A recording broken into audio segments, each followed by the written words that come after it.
Hello and welcome to Today in the News on Vanguard Live. I am Precious Chukudi.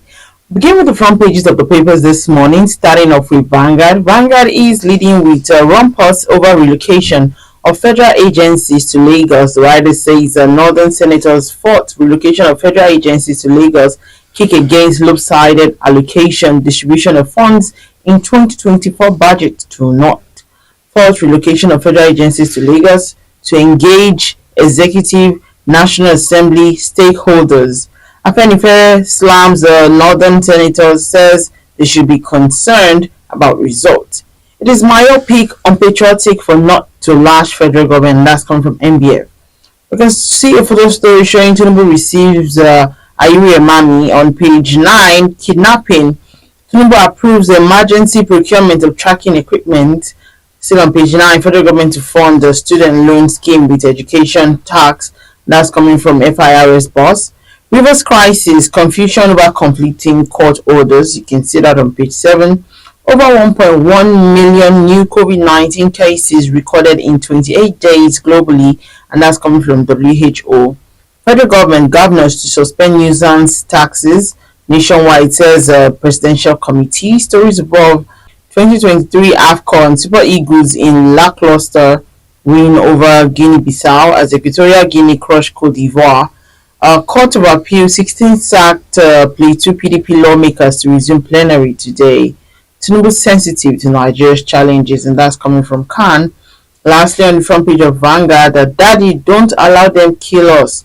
Father of kidnapped sisters recounts daughter's ordeal in captivity. You can read more on page 8. So we move over to the Nation newspaper. The Nation is leading with federal government explains how students will access loans. The writer says the programs fully automated, extended to those seeking skill acquisition, direct payment to beneficiary school, and stories above. Dangote reclaimed Africa top spot in Forbes 2024 billionaires list.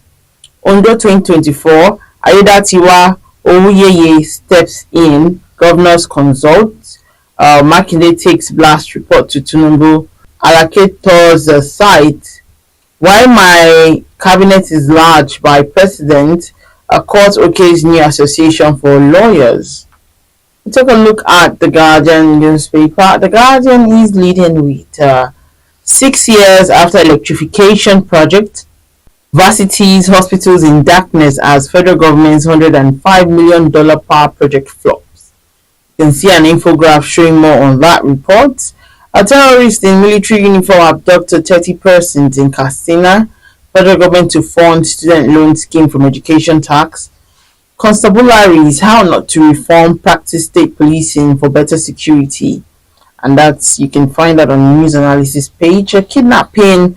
Tinubu okays emergency procurement of tracking equipment. Liberia's new president suffers heat stroke during inauguration. Crisis loans are sacked, Plateau lawmakers resume. Disco compelled to meter 715,000 users this year to reduce 8 million coverage gap. Let local governments run according to the constitution. That's coming from the editorial. Northern Senators fought lopsided 2024 budget relocation of CBN fan offices. We take a look at the Punch newspaper. The Punch is leading with kidnapping epidemic. Most abductions in Abuja, others not reported, and that's coming from victims' families. Rider says Okota, others gain notoriety as kidnapping hotspots in Lagos. Why kidnap cases are underreported? AI private investigator.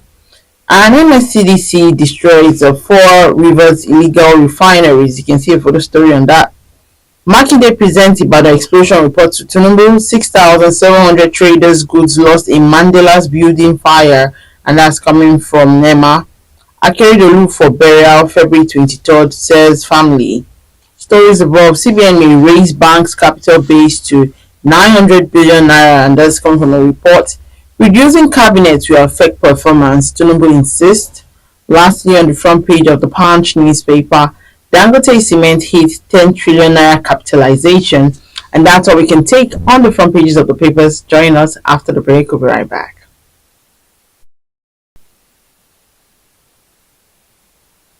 All right, welcome back. If you're just joining me, still today in the news on Vanguard Live, I am Precious Chukudi, and joining me to talk about some of the stories on the front pages of the paper is our correspondent Henry Umoru. He's going to be talking about the main story. Good morning. Can you hear me? Yeah, good morning. All right. Can you tell us about the outrage from the northern senators on the relocation of federal agencies to Lagos from Abuja? Yes, at the moment, the northern senators are only kicking. They have not really come out with a very strong position that we are saying no, but they are saying that they are going to brainstorm with the executive arm, that they are going to brainstorm with the other senators as well as the stakeholders. So the statement was only issued yesterday by the spokesman, that is Senator Kawo Sumala, the NNPP senator from Kano South. He wrote on behalf of the senator. At the moment they have not, the senators are still on break. They are resuming plenary on 30th of this month. So I'm sure maybe by the time they come back, maybe they will be able to gather. But the spokesman wrote a statement on their behalf yesterday, kicking against, saying that they are kicking against the relocation, the planned relocation of some parastatals like civilian department and the farm to Lagos. But he was not specific. He didn't mention any name, but the language shows that they are kicking against planned relocation. Okay, according to reports, what we saw was that they said it was as a result of a lopsided allocation between the north and the south in the 2024 budget. Can you tell us more about what that means, though? He only said that it was not specific on the areas of the budget allocation that was not favorable to the north. It was just he just made that blanket statement without substantiating. So he never told us the areas that there are differences in the allocation between the south and the north. So we are waiting for him, because I called him yesterday. He didn't pick. I sent him a text for him to be specific on those areas he said that there are differences in the budget allocation to the north and to the south. So he has not come out in specific terms, but he only issued a statement. All right, so in your own opinion, what is the general notion of the people in Abuja having to see that some of the federal agencies are relocating to Lagos? If you look at people who responded to him, if somebody like our South leader, the South leader and former federal information commissioner in those days, Chief Edwin Clark, if you can react to it, that what they are saying is not substantial. And if you also look at what he said, that even oil companies' head offices are supposed to be in their areas where you have the oil, except all of them. They should all relocate. That even NSPC is not even supposed to be in Abuja, it should be in Port Harcourt.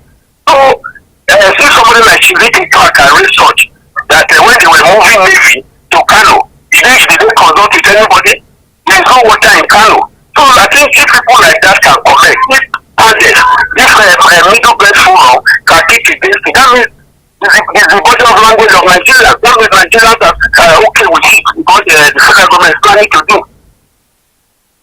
All right, thank you so much for that. What Chief Clark said yesterday is that like Central Bank of Nigeria perform two roles, monetary and fiscal. So the monetary is solely for the CBN, while the minister is fiscal. So I think until maybe when they resume, that is when we know if they really come out openly and discuss it at plenary, or they move it as a motion. So my sister, for now, it's just a statement from the spokesman. If they come out as a motion, then the other senators from the other zones will hear what they will say. All right. All right. Thank you so much for hearing more for that. Thank you very much. Yeah. All right, move over to our next correspondent, Umizaja. He's going to be telling us more on the emergency procurement of tracking equipment in the FCT. Good morning, Umiza. Can you hear me? Morning. Yes. All right, can you tell us about the approval for emergency procurement of digital tracking tools to halt kidnappers as approved by the president? Okay, so the network is a bit bad, but if I got it correct, you asking about the emergency procurement approval. Yes. Mr. President. Yeah. The Abuja is the nation's capital.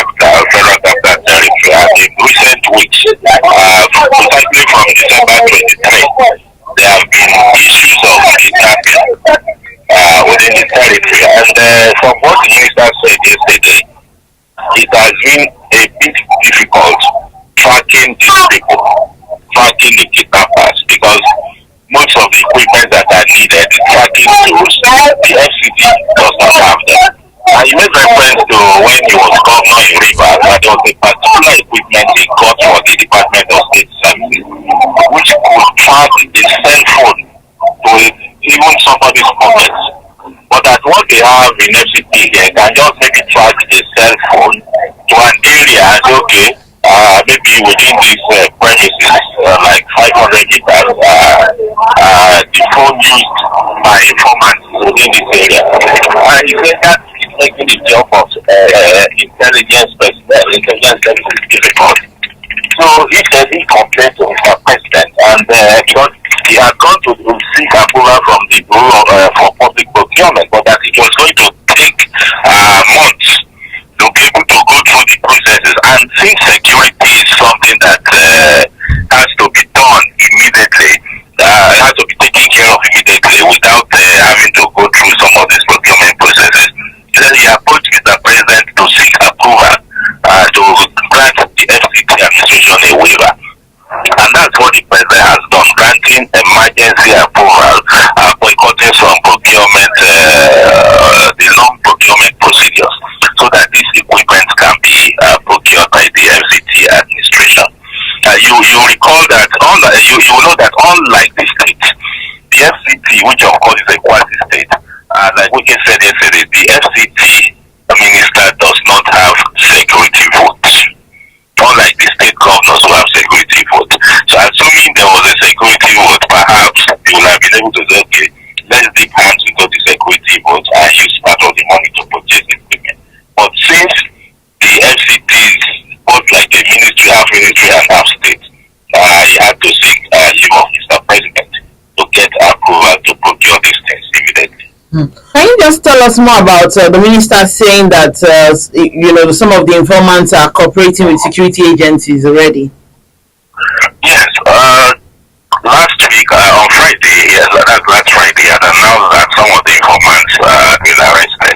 They were actually arrested last week, and it said the intelligence personnel have been able to get a lot of useful, that is actionable intelligence from the informants. They had planned attacks on some places, some organizations or institutions within the territory and some communities. And through the information or intel gotten from them, the security agencies were able to foil such attacks. And of course, through the information also that they also obtained from these informants, the security agencies were able to make some arrests, able to arrest some kidnappers, some of who were paraded by the police just this last weekend. All right, what's the general mood of the Abuja people? Well, business is going as usual. Nigerians are very happy people. People are going about their businesses, especially when you know that you do not have a choice. Interestingly, there is a village in Niger State called Garam, which shares boundary with another village called Kuduru. Kuduru is in Buhari area council of the FCT. So Garam in Niger shares a boundary with Buhari in FCT. Now, a lot of workers, including journalists, who work in the FCT in Abuja, some of them built their houses in Garam, that is in Niger State, because the cost of land is relatively cheaper compared to having to buy land within the FCT. But because of these activities of kidnappers, landlords in Garam are now becoming displaced persons within the FCT, because they've had to abandon their houses in Garam to seek refuge elsewhere. A lot of them now who have abandoned, who were landlords of in their own rights in Garam, are now renting one room self-contained in places like Kukwa and some parts of Duse. So that is, and some of them, I know one or two who have had to take their families back to the southwest. So there is the kind of forced displacement of people in the boundary community of Niger and FCT. All right, thank you so much, Romisa Ajayi, for that report. You're welcome. Move over to Mr. and Mrs. before we go, and let's hear what the duo has to say. And Mr. is speaking. He says, "You said God will provide for me, so I can increase your monthly allowances." And I said, "Amen." And Mrs. said, "You said amen, but you didn't say when the amendments will take place." I always like how they come for each other, and it's like, tit for tat. All right, so that's all we can take on today in the news. Remember that you can equally like, share, and subscribe on all our social media platforms showing on your screen. To find out up-to-date stories, go to our website www.vanguardindia.com to find out more. I am Precious Chukudi, and thank you for watching.